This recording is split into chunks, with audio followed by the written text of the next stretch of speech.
गुरु प्यारी साध संगत जी, राधा स्वामी। प्यारी साध संगत जी, आज की यह वाणी श्री गुरु अमरदास जी की वाणी है। आज के इस सत्संग में आप हमें 5 विकारों से बचने का तरीका समझाते हैं। साथ ही साथ आप हमें यह भी बताते हैं कि एक सत्संगी के जीवन में दुख क्यों नहीं होता, वह इतने आनंद, इतनी मस्ती से कैसे जीता है। आज का यह सत्संग बड़ा ही महत्वपूर्ण सत्संग है। यदि आप आज के इस सत्संग को अंत तक ध्यानपूर्वक सुनते हैं तो आप भी एक सच्चे सत्संगी बन जाएंगे। फिर आपका जीवन भी आनंद से भर जाएगा, दुख आपसे कोसों दूर ही रह जाएंगे। इसलिए प्यारी साध संगत जी, आप सभी से विनती है कि आज का यह सत्संग ध्यानपूर्वक अंत तक अवश्य सुनिए। सत्संग के वचन। हमें मोह उपजे संसारा, सब जग बिन से नाम बिसारा। आप कहते हैं सारी दुनिया मन के अधीन है। मन के अधीन होने के कारण इंसान की बड़ी दुर्दशा हो गई है, क्योंकि मन के अंदर काम, क्रोध, लोभ, मोह और अहंकार 5 विकार भी बैठे हुए हैं। इन 5 विकारों के कारण इंसान ने क्षमा, संतोष, शांति और विवेक की ताकत खो दी है। और ऐसा भी नहीं कि इंसान इन 5 विकारों से बचने का प्रयास नहीं करता, वह जीवन भर प्रयास करता है कि कैसे इन 5 विकारों से छुटकारा हो, किंतु वह इनसे छुटकारा नहीं पा पाता, क्योंकि उसे अभी नाम का कोई पता नहीं। जब तक इंसान नाम से नहीं जुड़ता तब तक यह 5 विकार नहीं निकलते। आप कहते हैं वैसे तो यह नाम की ताकत हर एक इंसान के अंदर है, लेकिन अफसोस की बात है दुनिया को नाम की खबर नहीं। ना तो हम गुरु के पास जाते हैं, ना हम नाम लेते हैं।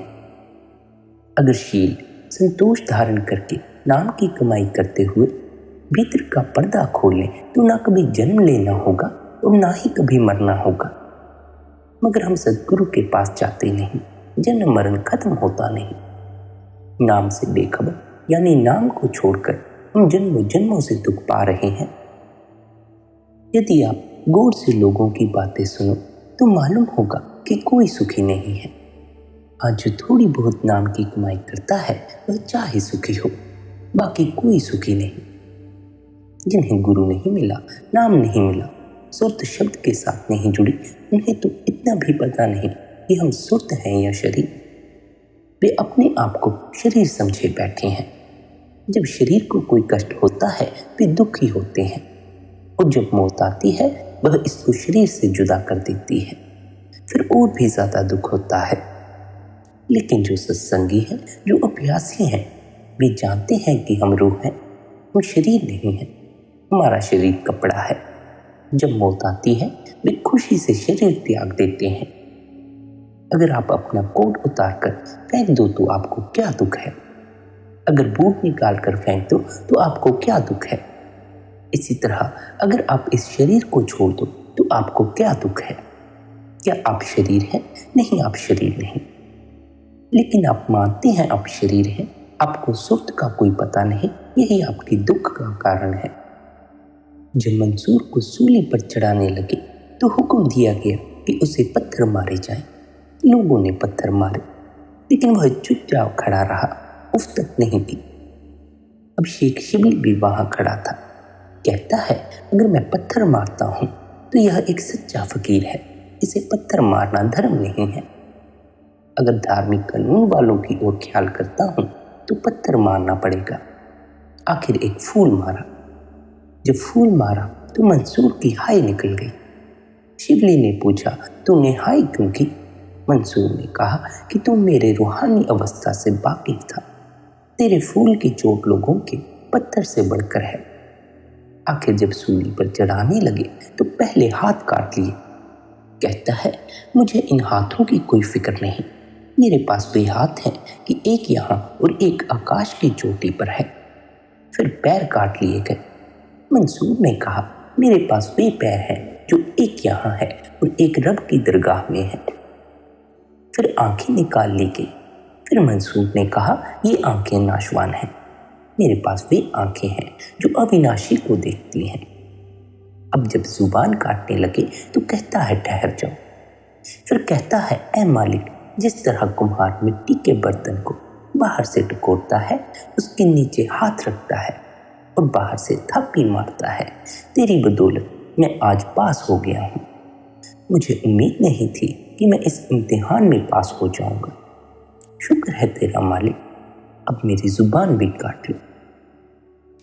आगे आप फरमाते हैं, जिस तरह इल्म की ताकत हर एक इंसान के दिमाग में है, मगर जब तक कोई उस्ताद नहीं मिलता वह अनपढ़ आया और जाहिल ही चला गया, वह अनपढ़ ही चला गया। इसी तरह नाम सब के अंदर है, मगर जब तक मुर्शिद ना मिले, नाम का भेद ना मिले, अंदर पर्दा ना खुले, तब तक यह खाली आया और खाली चला गया। इसने इंसानी देह का कोई फायदा नहीं उठाया, हालांकि इंसानी देह ऊंची से ऊंची है। कई कौमों के पैगंबर कहते हैं कि खुदा ने इंसान को अपनी शक्ल पर बनाया है। हिंदू कहते हैं कि नर नारायणी देह है। इसी तरह अन्य धर्म भी यही कहते हैं। जितने वेद शास्त्र ग्रंथ पोथियां हैं, सभी नाम की तारीफ करते हैं। चाहे आप उन्हें सारी उम्र पढ़ते रहो, कुछ भी नहीं मिलता, क्योंकि उनमें नाम की तरफ इशारा किया गया है, लेकिन नाम उसमें मौजूद नहीं। वे भी यही कहते हैं कि नाम तेरे अंदर है। तो जब हम नाम को अपने भीतर खोजेंगे, तभी हम उस नाम से जुड़ सकेंगे। वह जो खजाना है वह हमारे अंदर है। अगर हम सारी उम्र पढ़ते रहे कि मेरे अंदर नाम है, पर अपने अंदर ना जाए तो कुछ नहीं बनेगा। आदमी का जन्म मरण नाम के जरिए खत्म होता है। मुक्ति यानी आत्मा का परमात्मा से विसार नाम के जरिए होता है। अगर नाम नहीं मिला तो जैसे कुत्ते बिल्ली पेट भरकर चले गए, वैसे ही इंसान चला जाएगा। आगे श्री गुरु अमरदास जी फरमाते हैं, सच्चा अमर शब्द सुहाइया, पंच शब्द मिल बाजा पाइया। अब राज का इशारा देते हुए सवाल कहते हैं कि खुदा का सच्चा हुक्म, सच्ची हिदायत, सच्चा कानून क्या है? फिर आप ही जवाब देते हैं कि वह सच्चाना, और वह कहाँ है? आदमी के अंदर। वह क्या चीज़ है जिस पर आप कहते हैं वे 5 कलमे हैं, 5 शब्द हैं, 5 बांगे हैं? वह भाषा नहीं, न तुर्की है, न अरबी है, न फारसी है और न अंग्रेजी। ना वह लिखने में आती है, ना वह पढ़ने में आता है, ना वह बोलने में आ सकता है। वे आदमी के अंदर बज रहे हैं। वह प्यारी से प्यारी, मीठी से मीठी लज्जत है। उसका नमूना दुनिया में कहीं नहीं। वह बयान में नहीं आ सकती। उसे इसमें आज़म कहो या सच कहो, एक ही बात है। वह स्त्री पुरुष चाहे कोई किसी देश का है, सभी के भीतर मौजूद है। फिर जो राह इसके अंदर है वह किसी आदमी की बनाई हुई नहीं, उसका कारीगर परमात्मा है। यह उसकी अपनी बनाई हुई है, और यह आज की नहीं बनी हुई है, बल्कि जब से दुनिया बनी है तब की यही राह है। हमारी ताकत नहीं कि हम उसको बढ़ा सकें या घटा सकें। जिस किसी ने भी गुरु से उस राह का भेद लिया, उसके कानों में हर कोई शब्द गूंज रहा है। उसकी सुर अंदर नाम से जुड़ गई है। आप कहते हैं खुदा ने तुम्हारे कानों पर मोहरे लगा रखी हैं। किसी मुर्शिद के पास जाओ, किसी कामिल फकीर के पास जाओ, वह तुम्हारे कानों की मोहरे खोल देगा, ताकि तुम्हें वह आवाज़ सुनाई दे, वह शब्द सुनाई दे। वे 5 इलाही नगमे इंसान के अंदर है। अगर परमेश्वर से मिलने का कोई सच्चा रास्ता है तो वह 5 शब्द का है। जन्म मरण खत्म करने वाला, परमात्मा से मिलाने वाला शब्द है।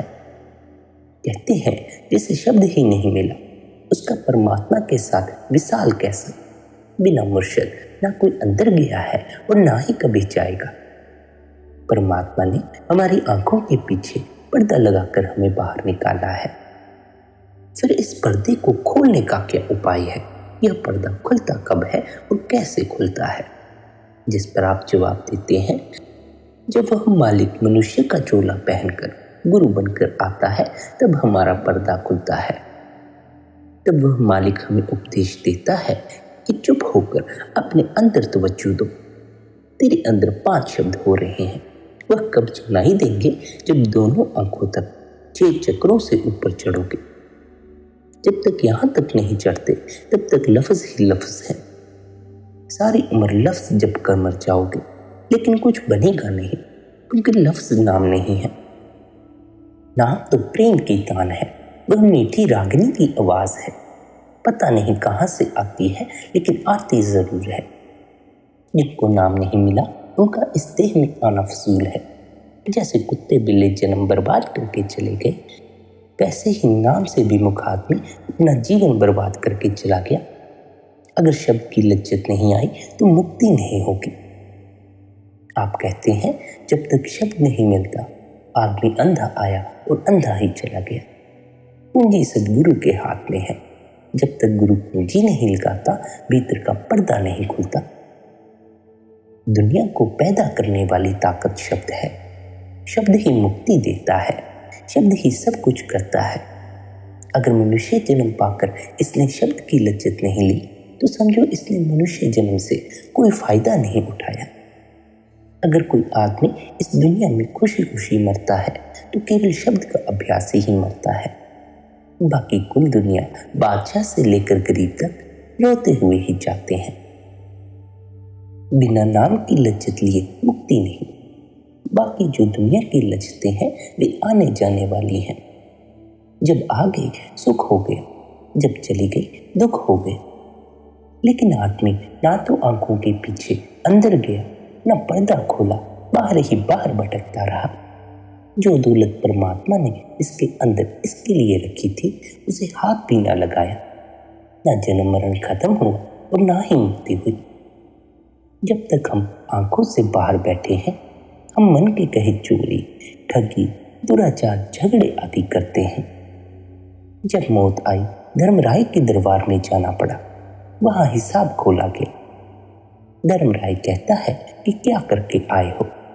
अगर बुरे कर्म है तो सीधे नरकों में भेज दिया, अगर सब पुण्य कर्म है तो स्वर्गों में भेज दिया, अगर कुछ अच्छे कुछ बुरे कर्म हुए तो मनुष्य जन्म दे दिया, मगर मुक्ति ना हुई। जब तक आत्मा नाम के साथ नहीं जुड़ती तब तक मुक्ति नहीं होती। यह इंतजाम परमात्मा का बनाया हुआ है, हम इसे तोड़ नहीं सकते, बदल नहीं सकते। जो इंतजाम बनाया हुआ है हमें उसके जरिए जाना है और कोई राह नहीं है। दुनिया मरने के बाद मुक्ति मानती है, संत इस मुक्ति को नहीं मानते। अगर आज मैं 2 पैसे नहीं देता और कहता हूं कि आपको 2 साल बाद 2000 रुपए दूंगा तो क्या एतबार है। इसलिए संत कहते हैं कि अगर जीते जी लज्जत नहीं आई तो मरने के बाद का क्या एतबार है। जो जीते जी अनपढ़ है वह मरकर भी अनपढ़ ही रहेगा, जो जीते जी पढ़ा लिखा है वह मरकर भी पढ़ा लिखा रहेगा। कहते हैं अगर जीते जी मुक्ति लेनी है तो गुरु के पास जाओ। फिर गुरु क्या कहता है? गुरु कहता है कि शब्द को पकड़ो।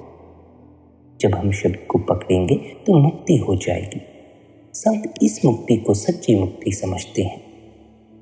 जब हमने मेहनत करके पर्दा खोल लिया, परमात्मा के साथ लिग लग गए, तो झगड़ा खत्म हो गया। फिर कौन आए कौन जाए, फिर जन्म मरण खत्म हो जाता है।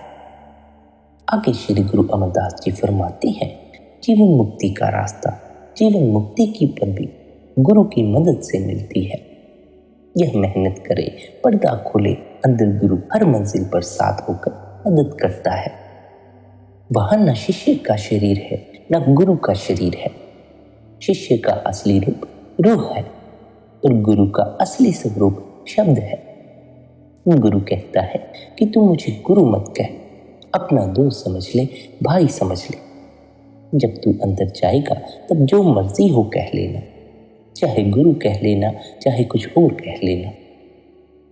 लेकिन जिसे न मुर्शिद मिला, न उसकी हिदायत मानी और न राह मिली, वह सारी उम्र ऐशो इशरत, विषय विकारों व अन्य दुनिया की लज्जतें लेता रहा, अपना कुछ न बनाया, खाली आया और खाली चला गया।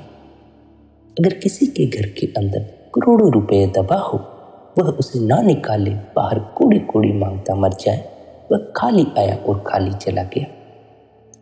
कहते हैं यह कितने ही मजहब अपना ले, कितने ही कौमों में जाए, काला पहने या सफेद पहने, मतलब कि कितने ही भेष बना ले, बनता कुछ नहीं।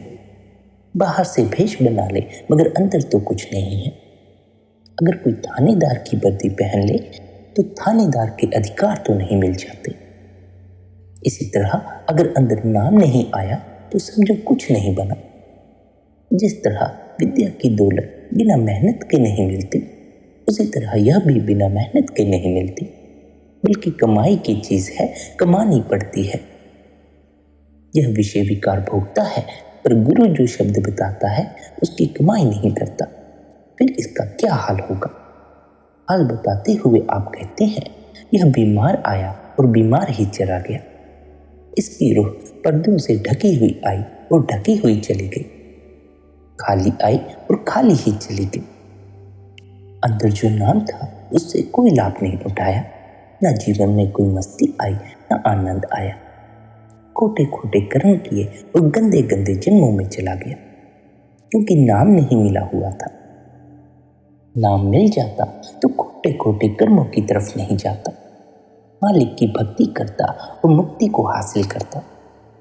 आप कहते हैं, अगर यह नाम जप कर गुरुमुख बन जाए तो इसे अंदर की लज्जत आ जाए, फिर जीते जी मुक्ति हासिल कर ले।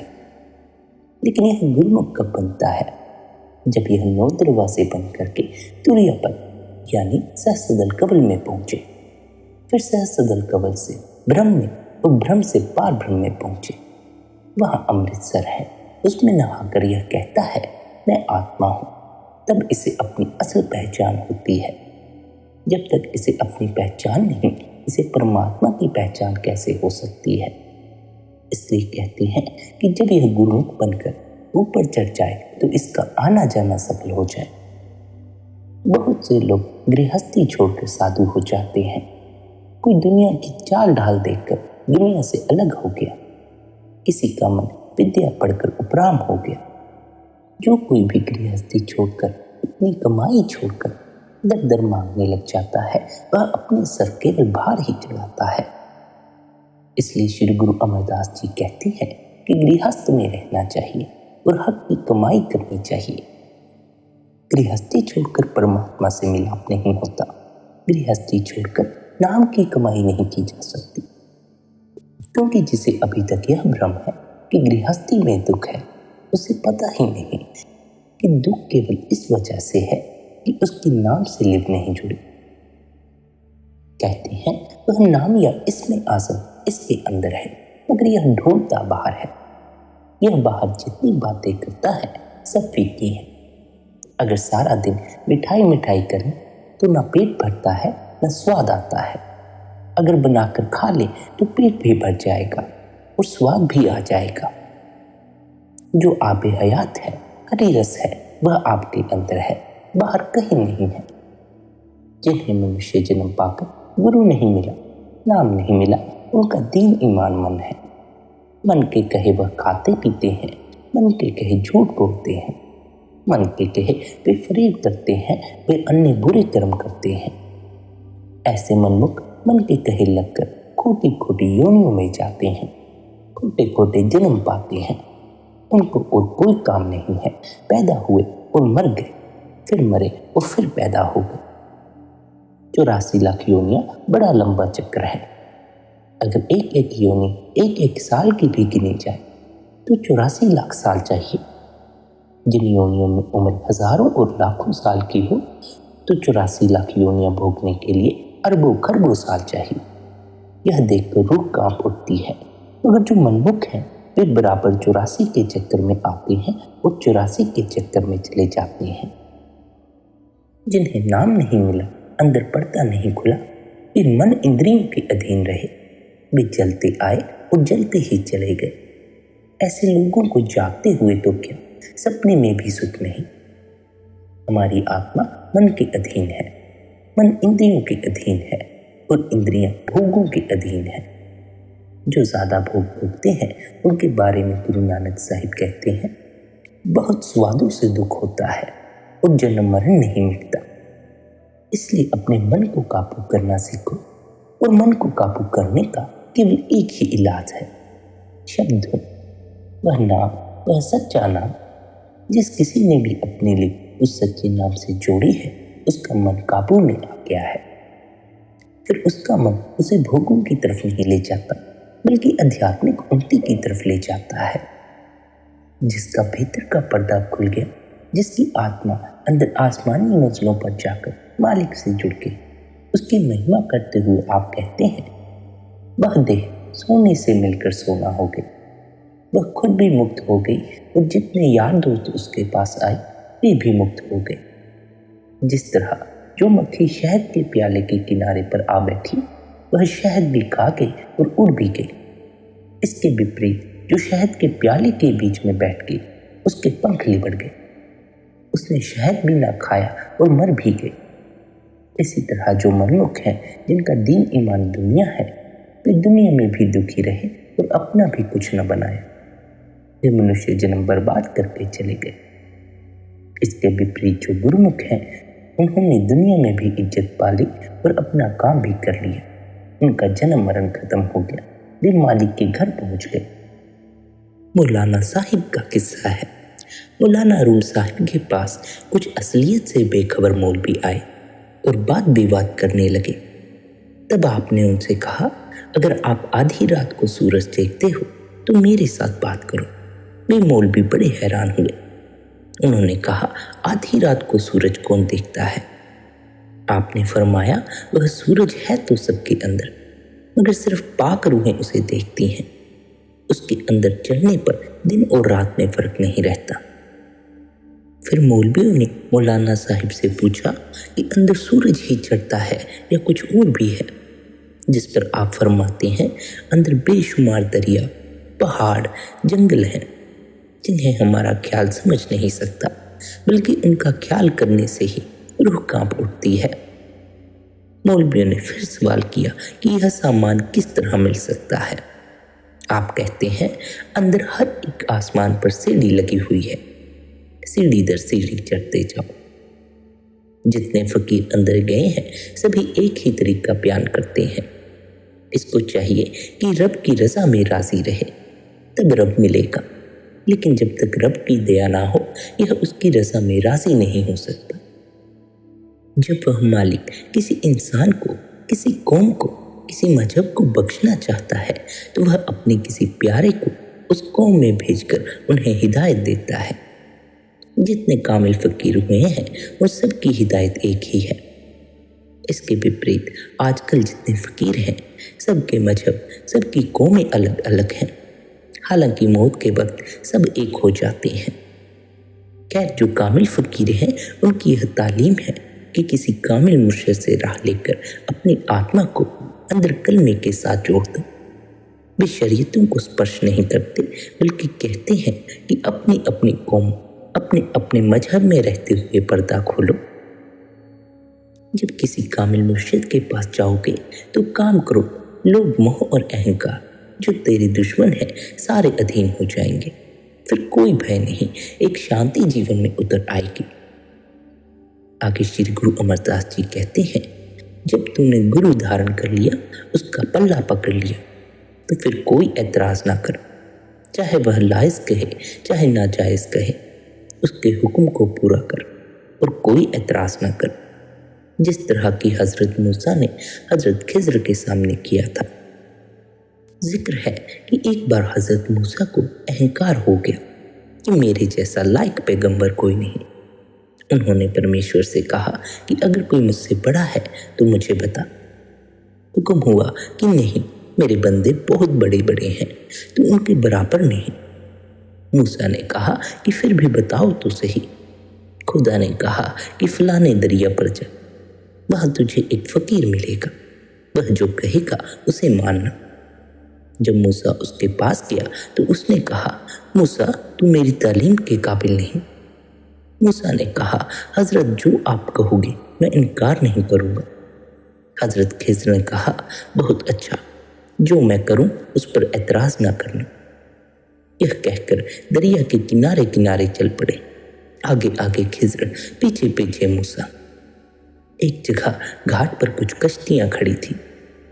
खिज्र ने वहाँ के लोगों से पूछा कि यह किसकी कश्ती है। लोगों ने कहा, यह फलाने अमीर की कश्ती है। फिर दूसरी कश्ती की ओर इशारा करके पूछा, यह किसकी कश्ती है। लोगों ने कहा, यह फलाने रईस की कश्ती है। फिर तीसरी कश्ती की ओर इशारा करके पूछा, यह किसकी कश्ती है? जवाब मिला कि यह फलाने यतीम गरीब बच्चों की कश्ती है।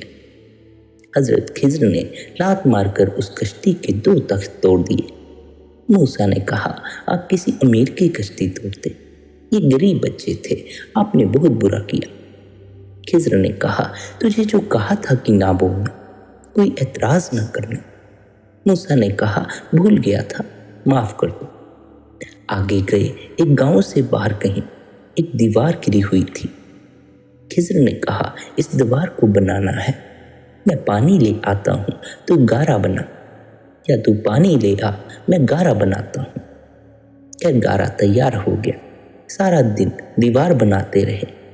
इधर शाम हुई, उधर दीवार तैयार हो गई। अब सूना घर था, किसी ने पानी के लिए भी न पूछा। भूखे प्यासे थक कर सो गए। मूसा से रहा ना गया। उसने कहा, आपका यह काम भी उल्टा है। अगर किसी गृहस्थ का घर बनाते तो वह हमसे पानी के लिए पूछता, रोटी के लिए पूछता, पर सोने घर में न किसी ने रोटी को पूछा, न किसी ने पानी को पूछा। भूखे प्यासे सोना पड़ रहा है। खिज्र ने कहा, मैंने जो कहा था कि एतराज न करना, तू एतराज क्यों करता है? मूसा ने कहा, साहिब भूल हो गई, आगे से नहीं करूँगा, मुझे माफ़ कर दो। फिर आगे गए। वहाँ एक गांव में एक जगह कुछ लड़के खेल रहे थे। खिज्र ने पूछा कि यह किसका लड़का है? लोगों ने कहा कि जी, यह फलाने साहूकार का लड़का है। फिर दूसरे लड़के के बारे में पूछा कि यह किसका लड़का है? लोगों ने कहा कि यह फलाने गरीब का लड़का है। फिर तीसरे लड़के के बाबत पूछा तो लोगों ने कहा यह फलाने सेठ का लड़का है। फिर चौथे लड़के के बाबत पूछा तो लोगों ने कहा यह एक फकीर का इकलौता लड़का है। खिज्र ने उस लड़के का कत्ल कर दिया। मूसा ने कहा, आपके सब काम ही उल्टे हैं। जिसके 3-4 बच्चे हों, आप उसका बच्चा मार देते। इसका एक ही था, आपने उसे ही मार डाला। खिज्र ने कहा, तू मेरी तालीम के काबिल नहीं। मूसा ने कहा, हजरत मैं चाहता तो हूँ, मगर मुझे यह तो बताओ कि आपने यह क्यों किया? खिज्र ने कहा, सुन ले, किश्ती क्यों तोड़ी थी? एक बादशाह आ रहा है, उसके साथ उसकी फौज है। वह सब कश्तियां उस पार ले जाएगा, सिर्फ यह टूटी हुई कश्ती छोड़ देगा। उस कश्ती का मालिक कश्ती को मरम्मत करके उसे फिर बना लेगा और उसे पहले से ज़्यादा नफ़ा हो जाएगा। अगर एक ही कश्ती हो तो कितना फ़ायदा हो सकता है? फिर खिज्र ने कहा, जो दीवार बनाई है उसके बीच में खसाना है, जिसके मालिक यतीम बच्चे हैं, जब वे जवान होंगे उन्हें मिलेगा।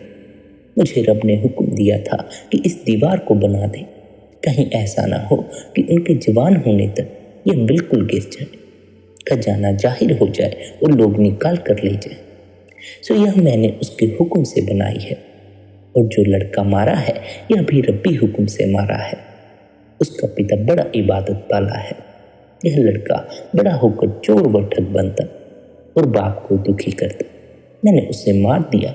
अब उस लड़के का बाप आराम से भजन करेगा और मालिक जल्दी ही उसे और नेक लड़का देगा। यह सुनकर हजरत चुप हो गई। हम संत महात्माओं की करनी का देन नहीं दे सकते। वे जो भी करते हैं भले ही हमें वह गलत लगे, लेकिन वह मालिक के हुक्म के अनुसार करते हैं। वे मालिक की रजा में रहते हैं। वे जो भी करते हैं वे हमारी भलाई के लिए करते हैं। हमारी देखने वाली आंखें कमज़ोर हैं, हमारी समझ कमज़ोर है। हम उनके द्वारा की गई लीला को समझने के काबिल नहीं। हम मन और बुद्धि के दायरे में जीते हैं, हम सोच विचार से जीते हैं, इसलिए हमें बहुत सी चीज़ें गलत भी लगती हैं। पर यदि हम रहस्यों में प्रवेश कर जाएं, रहस्यों को समझने के काबिल हो जाएं, तो हम उस मालिक की रज़ा को इनकार नहीं कर पाते। फिर चाहे तब भी हम मालिक की रज़ा से इनकार नहीं कर सकते। फिर जो करता है मालिक, जैसा करता है, सब ठीक लगता है। और सच भी यही है कि मालिक जैसा करता है सब ठीक ही करता है। केवल हम में अभी वह ताकत नहीं कि हम उस मालिक की रजा के साथ राजी हो सके। प्यारी साध संगत जी, मालिक की रजा में राजी होना ही सबसे कठिन कार्य है। मालिक की रजा में रहने के लिए हमें अपनी ख्वाहिशों को छोड़कर परिस्थितियों को स्वीकार करना होगा।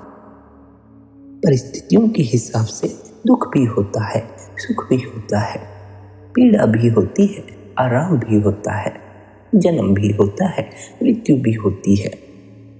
किंतु यदि हम दुख को छोड़ दें, मृत्यु को छोड़ दें, पीड़ा को छोड़ दें, केवल सुख की कामना करें, तो हम मालिक की रजा में राजी नहीं हैं, बल्कि अपनी मर्जी मालिक पर थोप रहे हैं। वह मालिक हमें रचने वाला है, हम मालिक को रचने वाले नहीं हैं। हमारी मर्जी उसके आगे नहीं चलती, बल्कि उसकी मर्जी हमारे आगे चलती है। इसलिए हमें उसकी मर्जी में राजी होना चाहिए, उसकी मर्जी के विपरीत नहीं जाना चाहिए।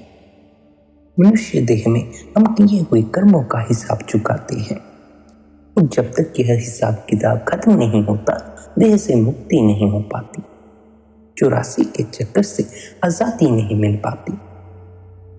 इसलिए यदि मालिक जीवन में दुख बख्शता है, तो वह उस दुख के जरिए, उस पीड़ा के जरिए हमसे हमारे कर्मों का हिसाब चुकता करवा रहा है, ताकि हम मुक्ति को हासिल हो सके, जन्म मरण के चक्कर से मुक्त हो सके। पर सबसे कठिन से कठिन मालिक की रजा में राजी होना ही है। प्यारी संगत जी, मालिक की रजा में राजी होने के लिए भजन सिमरन करना बड़ा ही आवश्यक है।